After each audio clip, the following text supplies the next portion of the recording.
All right, back for part three on joint fundamentals, lesson two, service capabilities, limitations, and interdependencies of the services.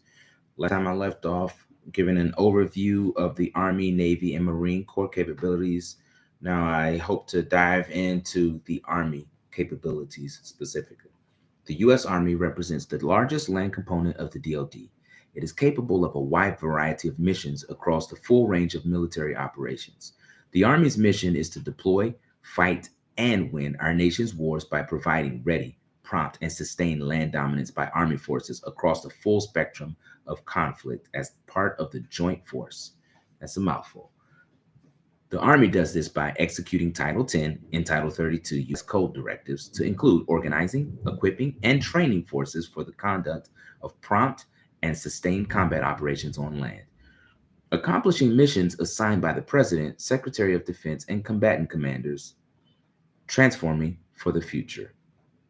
Like the U.S. Air Force, the U.S. Army operates as a total force with a National Guard and Army Reserve component.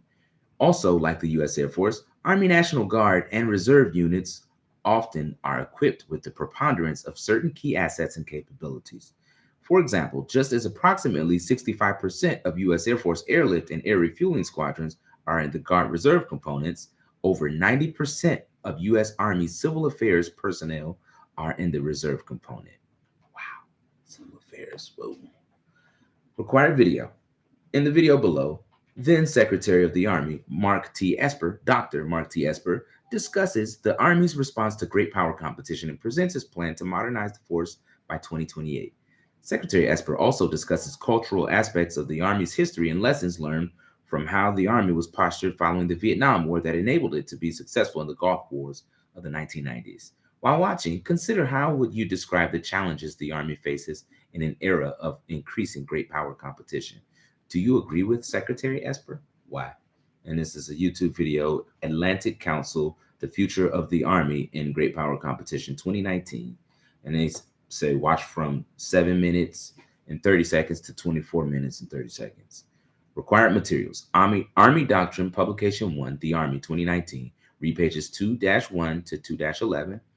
Army Field Manual 3-96, Brigade Combat Team 2015. Read pages 1-1 to 1-3. 1-6 to 1-7, 1-9 to 1-11. Army.mil features Army Aviation. To learn more, read Army Doctrine Publication 3-0, Operations 3-1 to 3-13. U.S. Army Space and Missile Defense Command. The Army's interest in space appropriately focuses primarily on how space capabilities can offer advantages in land warfare. As the most mass oriented military service, the Army's forward deployed forces will typically require extensive satellite communications capability, usually called bandwidth. The Army also leverages space for satellite based warning of incoming missile threats to land forces, precision fires, and friendly force tracking. In doctrinal terms, the Army uses space to serve the joint functions of command and control, protection, fires, maneuver, information, and intelligence. The Army Space and Missile Defense Command, I'm not even going to try to pronounce that acronym. Hey, I promise I'm not a teenager. Is its service component for space. Focus on leveraging space-related capabilities to support both Army units and U.S. Spacecom. The command comprises several units with space-focused missions and capabilities. So here's my answer, to the question that everybody's wondering. If we have a space force, why does the Army even need a space and missile defense command? Very good question. The answer is because it's the Army. That's why. That's why the Army needs airplanes. When you have a whole force, the Air Force, that has planes. It's also the whole reason why the Marines have airplanes. It's also the reason why the Navy has airplanes, because we like redundancies. And just think about how the services have communication problems just due to differences with terminology. I think one of the issues with the military is we kind of need to focus on a united doctrine, because if we speak in doctrinally different things, when it's time for us to join up together, we're going to be confused and it's going to be a mess. I know the 1982 thing, the Operation Eagle Claw was the whole impetus for that act that I said in the previous video that I've already forgotten. But I just really feel like we still have a ways to go, and it starts doctrinally. Um, I could get on the soapbox about Air Force and our views on doctrine, but I'm not going to even get on it. So, moving on to the next portion. The SMDC Technical Center, headquartered at Redstone Arsenal, Alabama. Oh, I should go there. Orchestrates the development of technologies such as, we should go there. I'm going to set up a trip for that. High energy lasers, high power microwaves, using small satellites for beyond line of sight communications or imagery. Improved tactical data feeds, targets for high altitude air defense systems. I am legit going to set up a visit for that. I'm going to do it. Matter of fact, it's already done in my mind. Where's that? Redstone Arsenal, Alabama. I just need to figure out how far that is from Montgomery, Alabama, and we're going to do it. The technical center includes the Reagan Test Center at Kwajalein Atoll in Marshall Islands, used for flight testing and live fire testing of various offensive and defensive missile systems.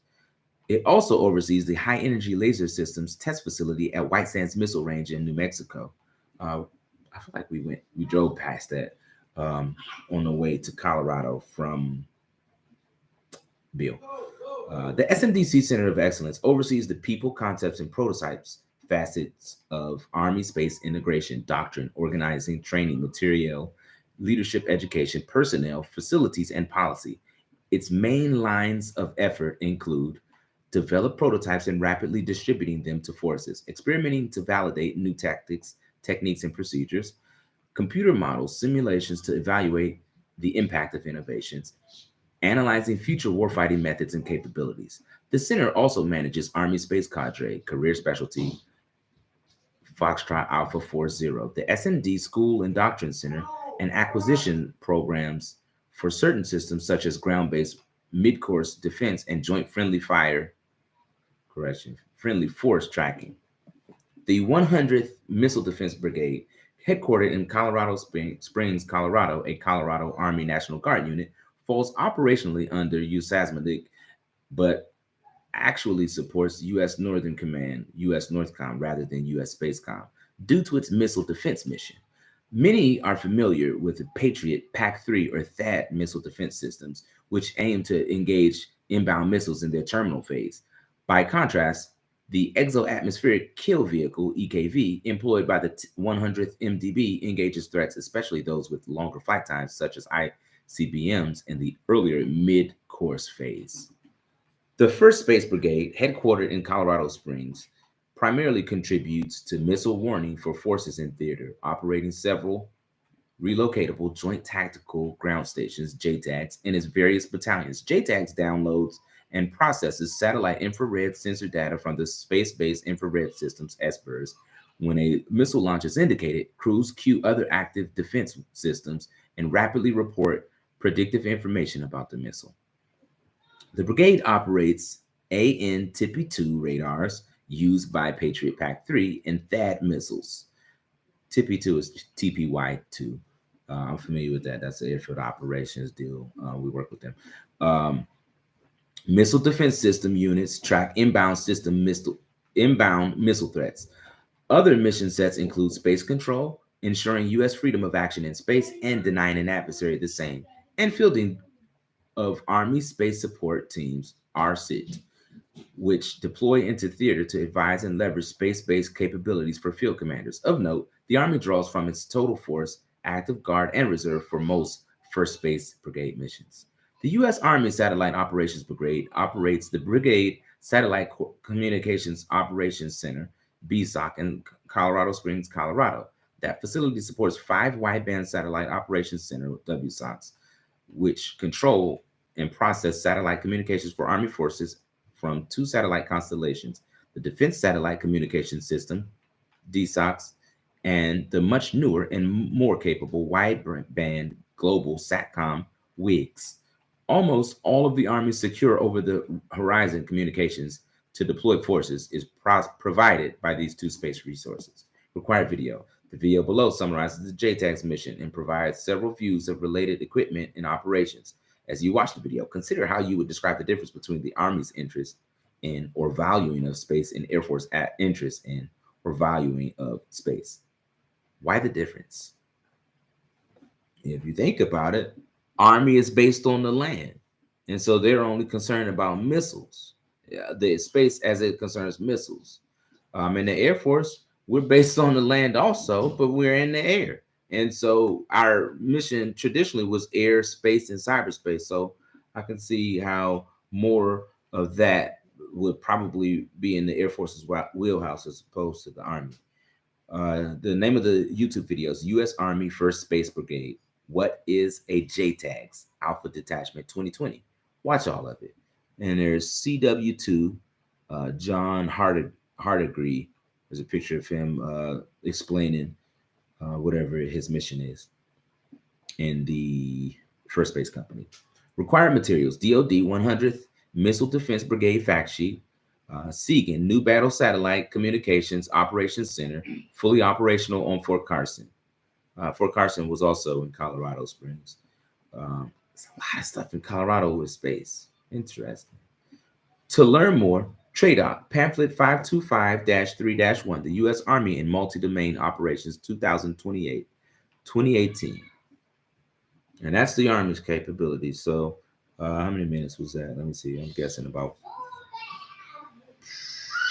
12 minutes. So I'm going to try to get all of this in one video, one final video, but it's not looking good. 3 more pages, and already at 12 minutes. So 12 minutes a page. Hopefully we can reduce that down. The Army is the largest force, so maybe it's the most information. And apologies, internet is moving super slow. Navy capabilities: to recruit, train, equip, and organize to deliver combat-ready naval forces to win conflicts and wars while maintaining security and deterrence through sustained forward presence. So we have to always be ready to engage the enemy and postured, and let the enemy know that we're postured to engage. Whenever you have one of these flagships moving into a body of water, you know it can get really serious really quickly, because these things are weapons of mass destruction. They absolutely are. The U.S. Navy is the nation's dominant maritime combat force, capable of a wide variety of missions across the full range of military operations. The mission of the Navy is to maintain, train, and equip combat-ready naval forces capable of winning wars, deterring aggression, and maintaining freedom of the seas. How do the Navy's capabilities and organization fit into the joint environment? Like the U.S. Air Force, the U.S. Army, the U.S. Navy has a reserve component, but no National Guard component. The mission of the Navy Reserve is to deliver strategic depth and operational capability to the Navy, Marine Corps, and Joint Force. The Navy Reserve provides essential naval warfighting capabilities and expertise, strategically aligned with mission requirements. The USN can bring a considerable amount of and variety of air power capability to bear upon many problem sets. Fixed and rotary wing aircraft, electronic attack, and cruise missiles are just a few of these. A carrier strike group parked offshore at a regional hotspot can provide a huge asymmetrical advantage, able to project power deep inland. Again, I didn't read this beforehand. The first time I'm putting this on video is the first time I'm actually reading it. But like I said, when you see that carrier strike group rolling into your neighborhood, it's a problem. Notional carrier strike group. You have one carrier, 1 to 2 cruisers, 2 to 3 destroyers, frigates, littoral combat ships, 1 to 2 fast attack submarines, a carrier air wing, E-44 F-18 combat, 4 E-2 Charlie aircraft, 4 E Alpha 6 Bravo, EF-18 Gulf aircrafts, 8 MH-60 helicopters, 11 MH-60R helicopters, 2 C-2 aircraft. Notice they're even breaking down the numbers. Whenever you hear like numbers being broken down to your groups, that's just kind of like you're saying nobody can really touch us. So it doesn't matter if you know how many we have. That's That's a confident move right there. Typical CSG capabilities: strike, sea control, surface warfare, undersea warfare, electronic warfare, logistics, strike fighters, airborne C2, combat search and rescue, sea combat. So it sounds like the Navy has a large part of the what the Air Force does um, in their hip pocket. So you could almost have the Army and the Air Force as a kind of a two-man team, and then you have the Navy and the Marines, with the Marines functioning as a smaller version of the Army. Um, you can almost have that type of fighting force in my mind, anyway. For sustained operations or missions far from the sea, the Navy will best operate as part of a joint force. Importantly, the Navy does envision itself as capable of taking on joint force combat correction. Joint Force Air Component Commander (JFAC) responsibilities, including C2 capability in certain circumstances. For comparison, this carrier strike group is compared to U.S. Air Force Composite Wing. Joint Air Force or Joint Air Ops Continuum: CV augmented capability up to 200 sorties, CV augmented JFAC 400 sorties, Amphib Command Ship JFAC 800 sorties, Land Based JFAC 1400 plus sorties. Comparison of combat capability of a carrier strike group and a traditional U.S. Air Force composite wing. Okay, all right. Required materials: Van Ordenen, The Impact of Great Power Competition on the U.S. Navy 2019. Read the entire article. Naval Doctrine, Publication 1, Naval Warfare 2020, pages 33 through 66. U.S. Navy, A Cooperative Strategy for a 21st Century Sea Power 2015. Read pages 19 through 26. U.S. Navy, Fact File, Aircraft Fixed and Rotary Wing. To learn more, U.S. Navy Chief of Naval Operations, A Design for Maintaining Maritime Superiority. U.S. Fleet Cyber Command, U.S. 10th Fleet.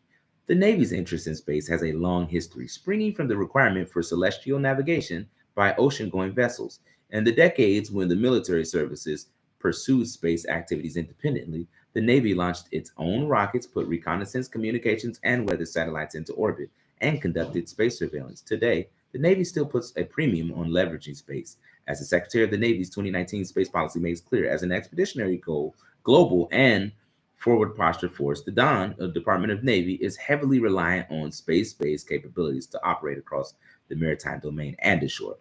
Access to reliable space-based communications, weather indications and warning, and positioning, navigation, and timing is paramount to achieve naval objectives of battlespace awareness, assured command and control, maneuvering, and integrated fires.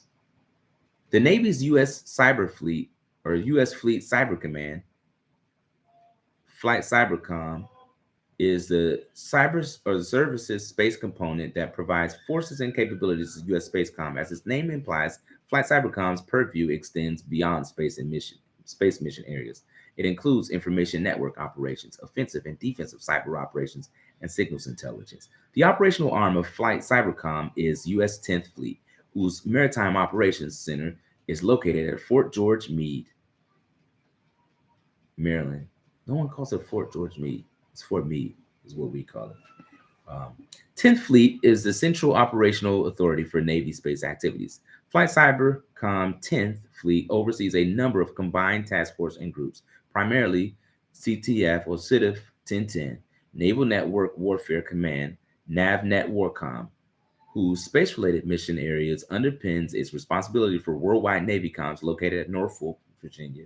NavNet Warcom units leverage various space capabilities for Navy and joint operations. Operationally, most Navy communication networks were at one time established to enable comms between among afloat task forces such as carrier strike groups and shore stations. In the modern era, satellite constellations are a prime capability for this.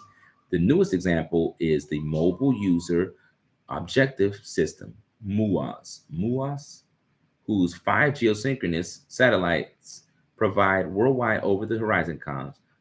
The U.S. Naval Research Laboratory, NRL, Naval Center for Space Technology, handles development, engineering, and acquisition of space systems for naval missions. The Naval Satellite Operations Center, NAVSOC, located at Point Mugu, California, operates MUAS and older legacy satellites such as the UHF follow-on program for the Navy.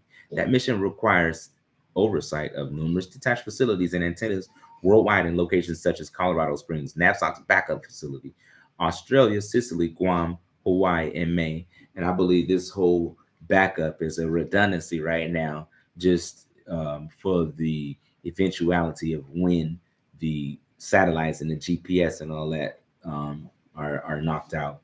They'll depend on this UHF program. Also, under 10th Fleet are two naval computer and telecommunications area master stations, NOCTAMs, responsible for Navy telecommunications, including those leveraging space resources in the Atlantic and Pacific. NOCTAM's LANT is headquartered at Norfolk, Virginia, and its counterpart, NOCTAM's PAC, in Wahiawa, Hawaii. Both stations manage sizable portions of the DoD information network, not merely Navy comms and not only space, the Defense Message System, for example. This is done by means of numerous substations and base communication offices worldwide in places such as Rota, Soda Bay, Hampton Roads, and Guantanamo Bay. Oh, Hampton Roads? That's Norfolk. Bus versus payload. Two distinct important facets of satellite communications are worth explanation. Some organizations like NAVSOC take care of satellites themselves, also called the bus. They keep it on station, track it, and monitor its status. Other organizations, such as NOCTAMs, are responsible for the mission capability of the satellite or the payload. They control actual transmissions to and from the satellite and manage its available bandwidth. It is common for different organizations to split these two crucial roles for many satellite constellations. Another example, the Army's 53rd Signal Battalion controls the payload of DC or DSCS and WGS satellites, but the Space Force's 4th Satellite Operations Squadron controls the bus. It is also routine for one service organization to use the network of another services for satellite bus control. For example, the Navy commonly leverages the Air Force Satellite Control Network for C2 of its satellites. Interesting. Required materials: U.S. Naval Research Laboratory, NRL, Blossom Point Tracking Facility Overview 2019. Watch the whole thing. Lammon's Navifor Overseas Navy Space Cadre 2020. Read the whole thing. How many minutes was that? So we're at 22, almost 23, so 11 minutes. So about what we estimate, about 10 to 12 minutes per page as it goes over each um, service's capabilities. So we already talked about we're going to talk about the Coast Guard next. Let me guess. Still loading, sorry.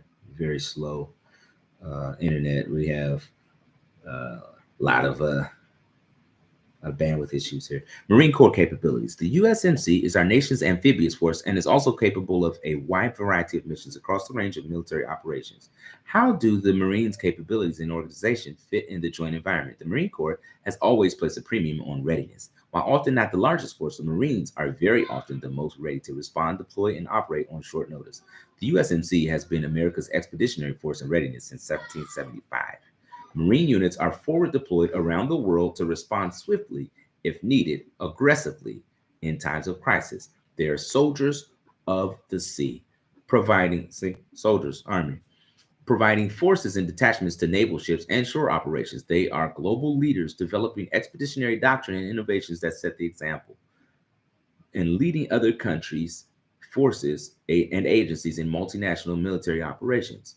These unique capabilities often make the USMC first to fight, official.com, and the nation's first line of defense. Like the U.S. Air Force and U.S. Army, the U.S. Marine Corps has a reserve component, but like the Navy, no National Guard component.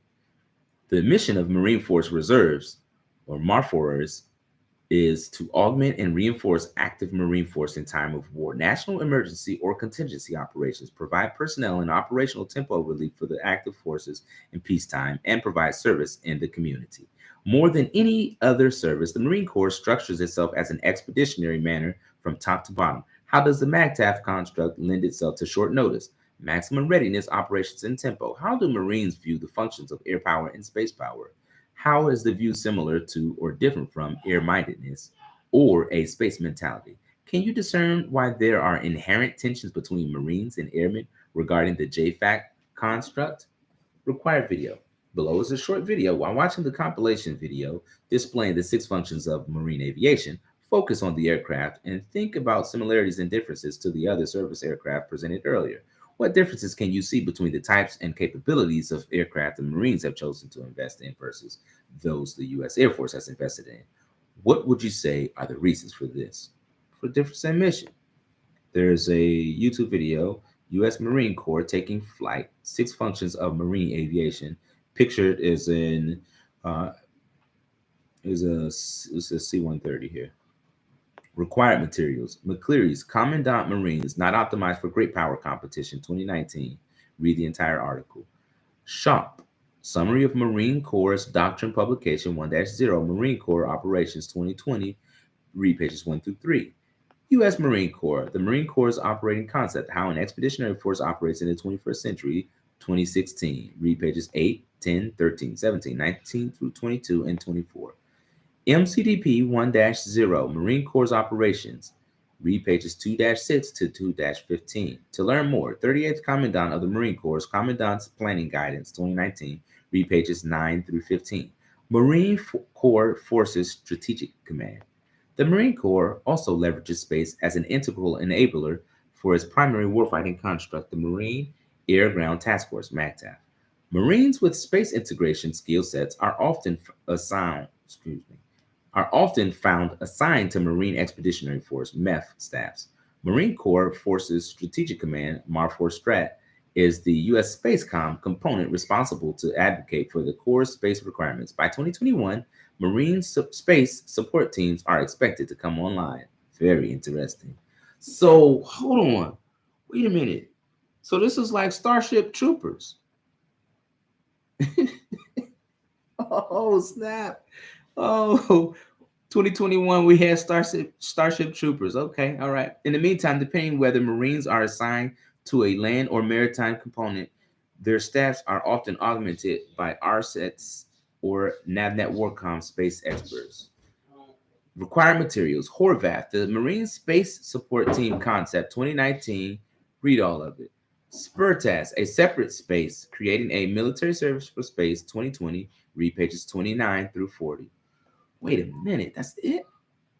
It's 27. That's 4 minutes. So the Marine Corps definitely did not get a lot of love um, in this. Page 10, final page before the conclusion. So we do have an Army guy on staff. I'm not tracking if we have a Marine individual. I would think based on the amount of information offered here, maybe the Marines aren't really in space. That's why um, there's not a lot to speak of in terms of space capabilities. But yeah, seems like they should do something about that.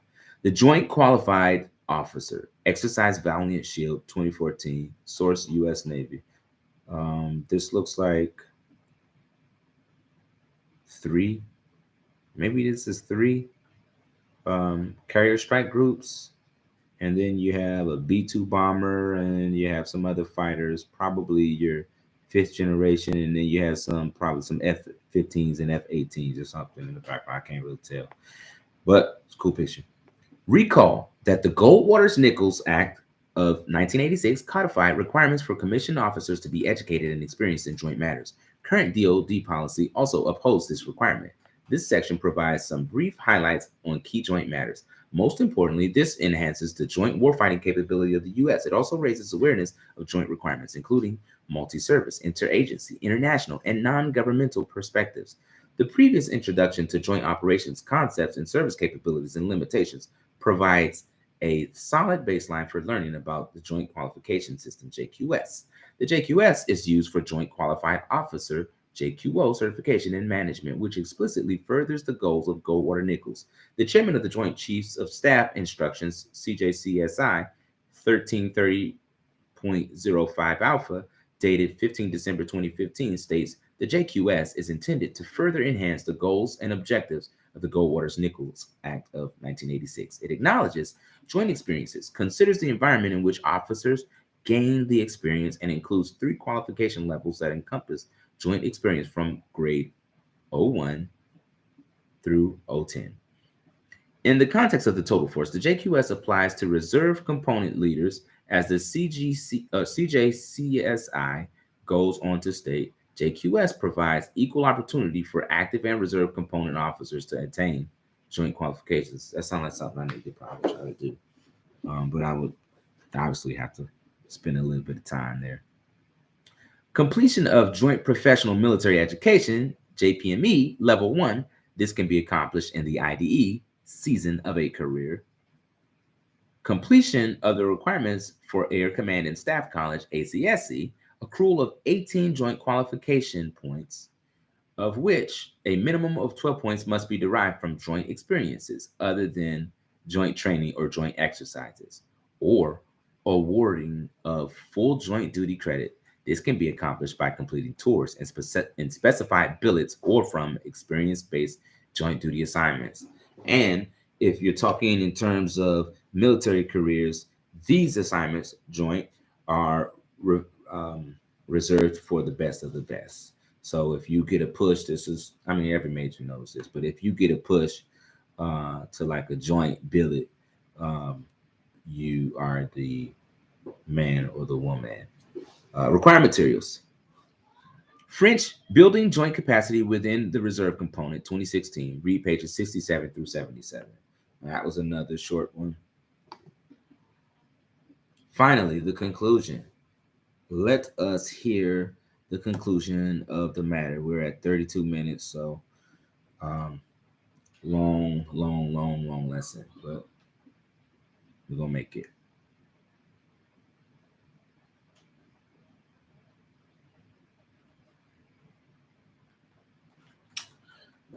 Okay.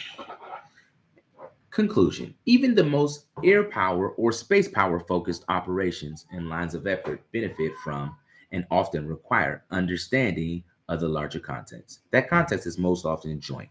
Other services bringing their resources, culture, mindsets, forces, and approaches to the planning table and the operating environment. Since the U.S. fights jointly, airmen must understand the cross service fundamentals to help forge unity of purpose in support of the joint commander. Just as each service doctrines uh, reveals its view of best practices for organizing and operating, joint doctrine does this for the joint context. Thus, it merits careful study. Joint concepts and command relationships provide the common lexicon for soldiers, sailors, airmen, space professionals, and Marines to organize and fight as a joint team. To further this synergy, the next lesson will explore how joint and joint air operations are planned and executed. That next lesson is going to be a beast. I already know. Anyway, hope this was helpful. It was helpful for me. So